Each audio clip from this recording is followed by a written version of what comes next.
Yo, what is up, it's your boy Jay Johnny, back here in the Elestral Emporium. Hi, how you doing today? So today, Wirtz, being the lovely man that he is, thank you, Helen, for allowing me to borrow your man for like 5 minutes, made this amazing tier list for us so that we can go ahead and rank the decks. He went through each and every single deck to see which one was seeing play, and he was like, hey, why don't I just make a tier list? So that's what he did. I will ask him if he's okay with me linking this, but if not, I mean, it's a public tier list, so, I mean, you'll be able to find it one way or the other. So, to start off, let's go ahead and just start off the right way. 5 attack, I'm actually going to put it A because of the fact that, like, 1 costs are very strong, and having that ability to, like, apply that pressure early on. You also see Viscaris is on there as well, and Viscaris is not a 5 attacker. I don't care who says that, but they're wrong. Next up, we got Thunderfire Burn. I'm actually going to put this in C tier. It has a lot of good cards. The only downside is you're running out of gas at the same time you're dealing damage. Like, you're running out of gas at the same...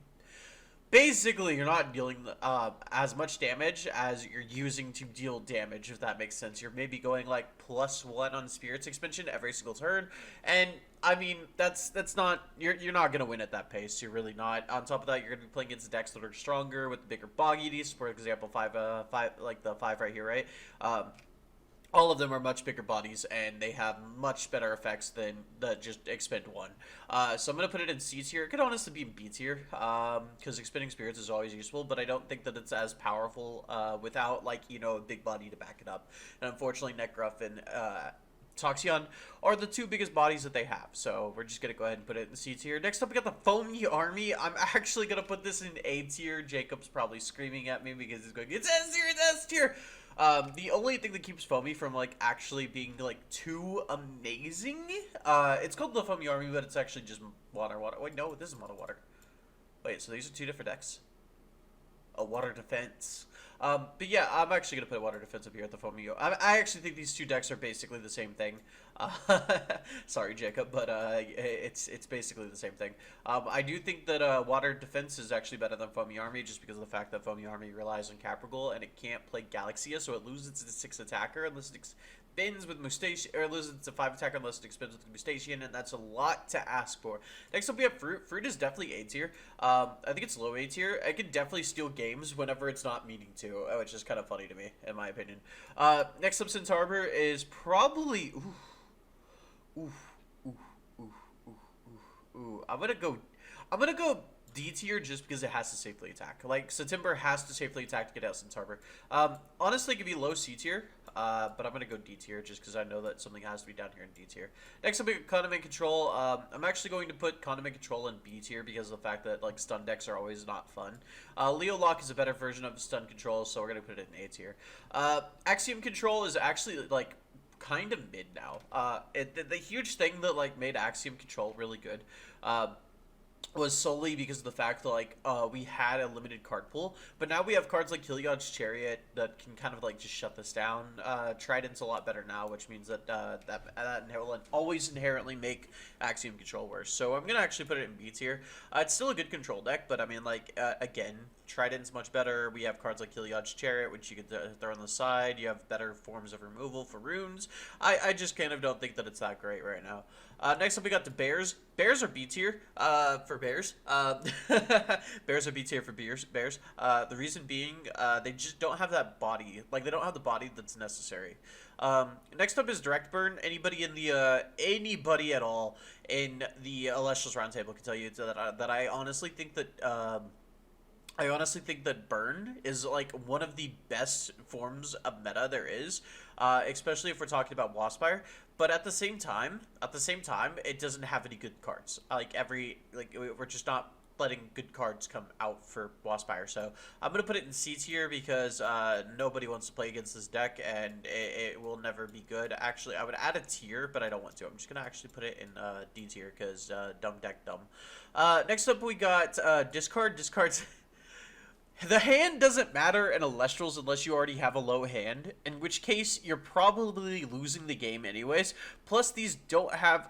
I mean, like, okay, so the electric cards, the thunder cards for discard are really good. the thunder cards really, but the water cards are kind of mid, and the wind cards are even worse. So I'm actually gonna put it this in C tier because of the fact that like it has Typhlant as the highlight card and not Spark It. If it was Spark It, Thunder discard, then I mean like it'd be higher, but Earth Beatdown is definitely an S tier deck. I mean it has the power to the numbers to put out. It has it has Viscaris to go ahead and get stuff out. I mean like it's just a really good deck. Volt Tempest is obviously the best deck in the format right now because of the fact that it's a towers that burns the opponents for more than a tenth of their health every turn. You get 2 Volt Tempest on the board, your opponent should just scoop. I think you should always run 2 Volt Tempest, but I mean, like, I don't think you should try to play 2 at the same time. But yeah. Next up, we got Majesty Ramp. This is a D tier deck. It just dies to removal. Mill is also a D tier deck. I think that Mill has a lot of potential, less in the fact that, like, you know, it's Mill, and more in the fact that, like, you can look at your opponent's deck. And I mean, like, if you're just like playing on the ladder and you're just trying to like figure stuff out, like like, you know, what people are playing, I definitely think that Mill is really good. Next we got Mono Thunder. Mono Thunder is actually a really good deck, but it's like definitely rogue tier. I'd probably put it in B. It loses to control, so it's actually like I think it beats control because like you have Imperial, you have Galvenom. I definitely think it beats control. Next up we have Pantera Beatdown. The big thing about Pantera is it has a big body. Right? So, if it has a big body, it does a lot of damage. The only downside is the fact that it takes a lot of damage to use it. So, I'm actually going to put it in B tier. It's going to be right underneath Mono Thunder because I do think Mono Thunder is better than Mono Wind. But, hey, that's just me. Next up, Stratomoth. It's in the same situation as Pantera. Summer Winds is actually one of the worst decks I've ever made in my life. And I regret making it because I got stuck playing it because everybody wanted to beat it. But they didn't understand like how to beat it. Now that everybody understands how to beat it, nobody wants to play against it anymore. And I don't want to play it anymore. So, we're just going to throw it in the worst deck ever made, and I would make a. Can I make another tier list? Is there a way to make another tier list? Add a row below. I wish this deck never existed. We're gonna go ahead and slap that down there, and yeah, okay, cool. Next up we got Tadpuff X. This is going to be going over here, and see, here's the huge issue. There's so many different ways to play Tadpuff. I don't know if he's talking about Krakatuga, or if he's talking about Zephyrog, or if he's talking about Bearbog. I don't really know where he's going with this when he made this. I'm going to assume that it's Krakatuga. I know I see Zephyrog, but if it's Krakatuga, it's gonna be A tier. If it's Zephyrog, it's gonna be C tier.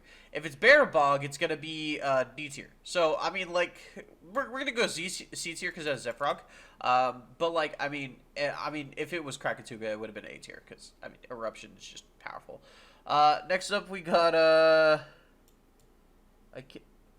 does this say there? I don't know what this says. Trife-free? Trife? That says Trife. Oh, okay. So it's Trife. Alright, we got Thunder Nexus next, and we're going to go ahead and throw this over here in the A tier. A lot of the games that I've won...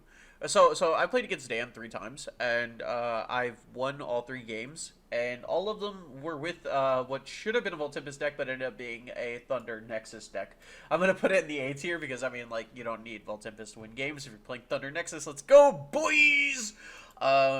Also, every game Zaddy's ever won off of me, he's won by, or not Zaddy, Jack's ever won off me, he's won off of Thunder Nexus, so, I mean, there's that as well. Next up, we got Trifernal. Trifernal, everything got a defense buff, so Trifernal's actually going to be D tier.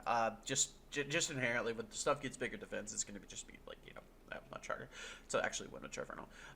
But yeah, so this is the thing. This is my like little ladder thing. Overall, I mean, like, I think it's a good place. I mean, again, Thunderburn could probably be B tier. The Bears could probably be C tier. I mean, Axiom Control could probably be A tier. There's a lot of changes that, like, you know, are debatable. Everything here in A, B, and C are honestly like, they're able to move up or down one, right? Like everything here is able to move up or down one. S tier is kind of like stuck there. That's S tier. Like there's no real debate about that. Like these two are the two best decks of the format. Everything in D tier and below kind of will always be in D tier and below unless they get more support. So yeah, I think this is going to be the video. So thank you guys for tuning in and hearing the thoughts, and be sure to subscribe if you guys want to see more Elestrals content. If not, well, maybe you're at the wrong channel, my friends, and I will be seeing you guys later in another Elestrals video. Deuces.